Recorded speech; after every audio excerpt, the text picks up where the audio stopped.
ఇంకో భలే జోక్ చెప్పాలి మీకు. 2014లో సిబిఎన్ గారు ఒక 5 PPAలు సైన్ చేశారు. 5 PPAలు వాళ్ళు వచ్చేసారు. కర్నూలు, అనంతపూర్లో స్టార్ట్ చేసేసారు ప్లాంట్స్. ప్రొడక్షన్ కూడా స్టార్ట్ అయిపోయింది. మిగతా వాళ్ళందరూ క్యూలో ఉన్నారు. Chandrababu visionary, Chandrababu visionary, Chandrababu visionary అని వచ్చారు. SB energy, SoftBank, Ayana Spring వీళ్ళందరూ PPAలు సైన్ చేసుకున్నారు. అప్పుడు జగన్మోహన్ రెడ్డి రాగానే ఈ PPAల మీద హైకోర్టుకు పోయిన విషయం మీకు అందరికీ తెలుసు. మిగతా వాళ్ళందరూ హైకోర్టుకు పోయారు. ఎందుకు? జగన్మోహన్ రెడ్డి ఈ PPAలు నేను క్యాన్సిల్ చేస్తాను, నాకు వద్దు అన్నాడు. సరే, చాలా బాగుంది, PPAలు క్యాన్సిల్ చేసేస్తా అన్నాడు. అందరు భయపడిపోయారు. వచ్చే వాళ్ళంతా జంప్ జిలానీ అన్నారు. జంప్ జిలానీ ఈ స్టేట్ వదిలేరు, వేరే స్టేట్లో పోయి పెట్టుకున్నారు. సరే, అది అయిపోయింది కదా.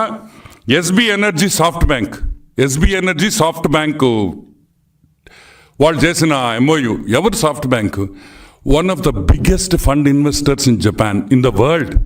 సాఫ్ట్ బ్యాంక్ అనేది it's $1 billion investment firm. Startup కంపెనీస్లో అంతా ఇన్వెస్ట్ చేస్తుంది సాఫ్ట్ బ్యాంక్. అటువంటి కంపెనీని మీరు వెనక్కి పంపించారంటే లంచాలకు కాకపోతే దేనికని కూడా మేము మనవి చేస్తా ఉన్నాం. సరే, అది పక్కన పెడదాం. మళ్ళీ ఏం చేశాడు? 3/11/2023లో వీళ్ళకి అందరికీ లెటర్లు రాశాడు మళ్ళీ జగన్మోహన్ రెడ్డి. ఏమని? అయ్యా మీరు వచ్చేయండి వెనక్కి, అయ్యా మీరు వచ్చేయండి వెనక్కి, మీరు పెట్టండి అని. సిగ్గులేదురే, పొమ్మంటావు, రమ్మంటావు.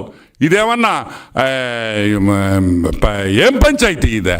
ఎవరు? ఇంటర్నేషనల్ కంపెనీస్ రే అయ్యా. నువ్వు రమ్మంటే వచ్చేదానికి, పొమ్మంటే పోయేదానికి, కూర్చోమంటే కూర్చునేదానికి. వాళ్ళు ఏమన్నా నీ కార్యకర్తలు అనుకున్నావా? నీ నాయకులు అనుకున్నావా?